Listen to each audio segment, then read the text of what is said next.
భోజనం చాలా చాలా చక్కగా ఉంది, వేడిగా ఉంది భోజనం.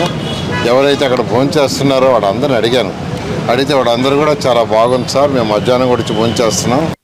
చేపలు ఎవరైతే చేపలు అమ్ముకుంటుంటారో చిన్న వాళ్ళు చిన్న చిన్న కూలీ నాలి చేసుకునేవాళ్ళు, డ్రైవర్లు వాళ్ళు ఇప్పుడు యాక్చువల్గా భోజనం చేస్తున్నారు. వాళ్ళని అడిగితే చాలా బాగుంది సార్, ఏ ప్రాబ్లం లేదని చాలా హ్యాపీగా చెప్పారు. నేను కమిషనర్ గారు ఇంకా కొంతమంది ప్రజాప్రతినిధులు ఫోన్ చేసాం, చాలా బాగుంది. ఈరోజు నేను అన్ఎక్స్పెక్టెడ్గా వచ్చా, చెప్పి వస్తే ఈ ఏరియా అంతా ఎలా ఉంది అంటే, నేను ముందు మంత్రి గారు వస్తున్నారంటే ముందుగా కమిషనర్ గారు అన్నీ రెడీ చేసి పెడతారు. అది క్లీన్ చేసి పెట్టడం, చుట్టుపక్కల ఎన్విరాన్మెంట్ బాగుంచడం. అందుకని చెప్పకుండా నేను దగ్గరకు వచ్చి ఫోన్ చేశా. రోజుకి 550 మంది అన్నా క్యాంటీన్లో ఉదయం బ్రేక్ఫాస్ట్ చేస్తున్నారు, మధ్యాహ్నం లంచ్ చేస్తున్నారు, 250 మంది డిన్నర్ చేస్తున్నారు.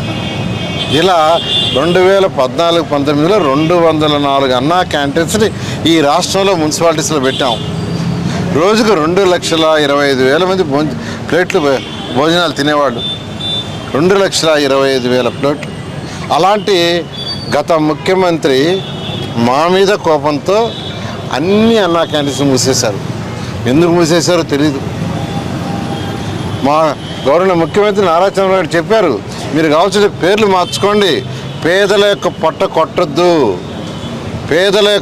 కొట్టద్దు. కేవలం 5 రూపాయలకి బ్రేక్ఫాస్ట్ అయినా 5 రూపాయలే, లంచ్ అయినా 5 రూపాయలే, నైట్ అయినా చక్కటి భోజనాన్ని అరేంజ్ చేస్తే క్యాన్సిల్ చేశారు. 5 సంవత్సరాలు లేదు. మళ్ళీ ఈ ప్రభుత్వం వచ్చే ముందు, ఎలక్షన్స్ ముందు గవర్నర్ ముఖ్యమంత్రి గారు చాలా క్లియర్గా చెప్పారు, ప్రభుత్వం రాగానే వెంటనే అన్నా క్యాంటీన్స్ ఓపెన్ చేస్తామని చెప్పడం మాకు ఆదేశించారు. 100 రోజుల్లో అన్నా క్యాంటీన్స్ ఓపెన్ చేయాలంటే 60 రోజుల్లో ఓపెన్ చేసాం. ప్రభుత్వం జూన్లో వస్తే జూన్ 12 ఆగస్టు అన్నా క్యాంటీన్స్ ఓపెన్ చేసేసాం.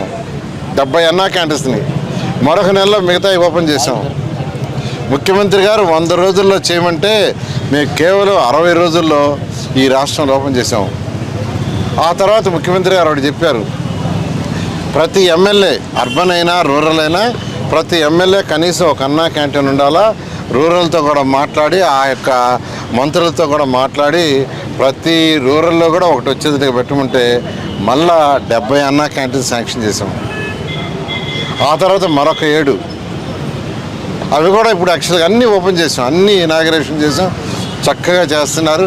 ఆదివారం తప్ప మిగతా 6 రోజులు భోజనాలు పెడతారు. ఈరోజైతే 3,50,000 మంది అన్నా క్యాంటీన్స్లో భోజనం చేస్తున్నారు.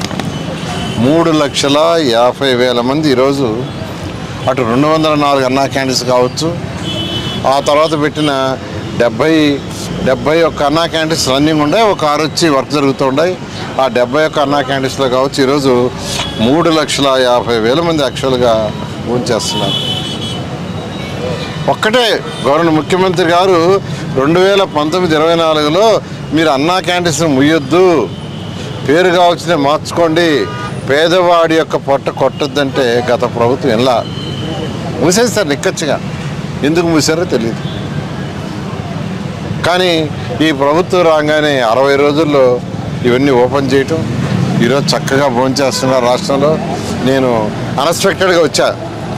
అసలు ఎన్విరాన్మెంట్ ఎలా ఉంది, టాయిలెట్స్ ఎలా ఉన్నాయి, డ్రింకింగ్ వాటర్ ఎలా ఉంది, వాష్ ఎలా చేస్తున్నారు, భోజనాల ప్లేట్లు కడుగుతున్నారా లేదా, వాటర్ ఉందా లేదా, ఇవి చెక్ చేయడానికి వచ్చాను. చాలా బాగుంది. ఇక్కడ రాష్ట్రంలో ఉన్న అందరూ మున్సిపల్ కమిషనర్స్కి ఒకటే చెప్తున్నాం, ప్రతి అన్నా క్యాంటీన్లో 15 రోజులకు ఒక రోజైనా భోజనం చేయమంటున్నాం. మేము కూడా భోజనం చేస్తామని అన్ఎక్స్పెక్టెడ్గా అన్నా క్యాంటీన్స్ కూడా చెక్ చేయమంటున్నాం, ఎన్విరాన్మెంటు నీట్గా ఉండేందుకు. ఈ విధంగా ఈరోజు రూరల్ అయితే ఇంకా ఈరోజు మున్సిపాలిటీలు రూరల్లో ఇంకా అన్నా క్యాంటీన్స్ కావాలని ఈరోజు ఎమ్మెల్యేలు రిక్వెస్ట్ చేస్తున్నారు. ముఖ్యమంత్రి గారికి అనేక మంది రిప్రజెంటేషన్స్ ఇచ్చారు.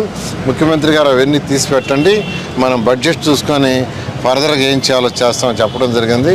ఖచ్చితంగా పక్కన మార్కెట్లలో వర్క్ చేసేవాళ్ళు, ఆటో స్టాండ్లలో ఆటోలు నడుపుకునేవాళ్ళు, కూలీలు నాలిగి పోయేవాళ్ళు, ఇటువంటి వాళ్ళు చిన్న చిన్న వాళ్ళు కాబట్టి అంత పార్కింగ్ ప్లేస్ అనేది యాక్చువల్గా అవసరం ఉండదు.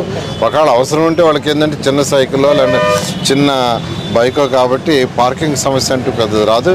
ఎక్కడన్నా వస్తే మున్సిపల్ కమిషనర్ని పోలీసు వాళ్ళతో కోఆర్డినేట్ చేసుకొని చేయడం.